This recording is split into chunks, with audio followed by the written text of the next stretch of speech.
At dahil mahaba-haba na nga rin itong aking buhok mga katrops, kaya naman pumunta nga kami dito kina Ate Precious para magpagupit. At ayan, bagong gupit na naman ang inyong katrops. Pati nga rin itong aking malabs ay nagpagupit na rin. At ayan o, ganito nga yung pinagupit niya o, nagpabawas lang.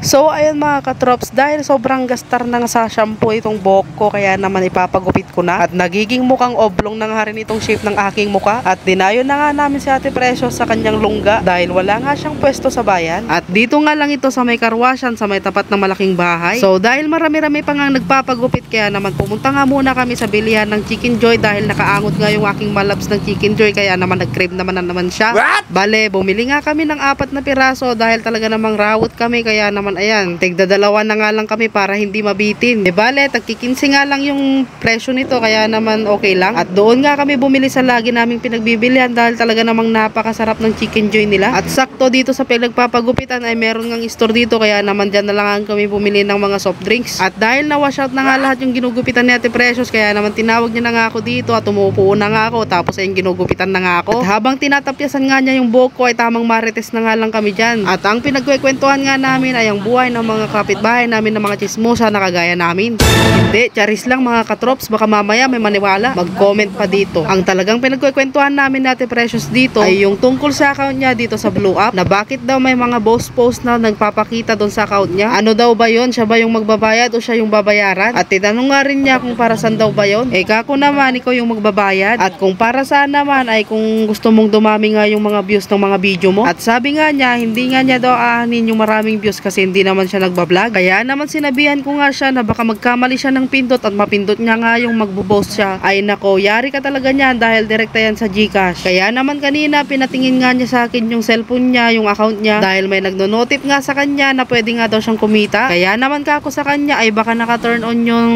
professional mode niya. Kaya naman chinek ko kanina yung account niya at tinignan ko nga at talaga namang may professional dashboard nga siya, tapos tinignan ko nga kung monetize nga siya. At pagtingin ko nga ay monetize na nga siya sa Star at saka sa partnership ads. At ready to set up na nga. Abay nagulat nga siya kanina dahil wala naman daw siyang tino-turn on. At ayan, kakakwento ko nga mga katrops ay natapos na nga akong gupitan ni Ate Precious. At ganitong klase ng gupit nga yung lagi kong pinapagupit sa kanya dahil talaga namang napakaganda. Nagpalining na nga rin ako sa gilid kasama ang kilay para syempre mas gwapings. At ayan, pagkatapos nga akong magupitan ni Ate Precious ay nagpagupit na nga rin itong aking malabs. At problema nga niya yung kanyang buhok dahil nagpupurpur na daw. At nagtingin-tingin nga siya sa whitey kanina kung ano nga yung magandang gupit. At ganito na nga yung pinagawa niya kay Ate Precious, yung magpapabawas lang dyan sa pinakadulo ng buhok niya para nang sa ganon matanggal nga yung mga purpur ng buhok niya at para mas kumapal na nga rin tignan. So ayun sa mga taga Narbacan dyan, kung gusto nyo nga rin magpagupit dito kay Ate Precious ay puntahan nyo na nga siya dito sa pinaggugupitan niya. Dito lang sa may likod ng simbahan malapit sa may gas station at dito mismo sa may nagkakarwash. Kaya naman itry nyo na nga rin pumunta dito dahil talaga namang napakagaling niyang gumupit, tapos napakagaan pa ng kamay niya. So paano ba yan mga katrops? Hanggang dito na lang itong aking vlog. Huwag nyo na rin po palang kalimutang i-like and share itong aking video. Maraming salamat sa panonood. Bye bye!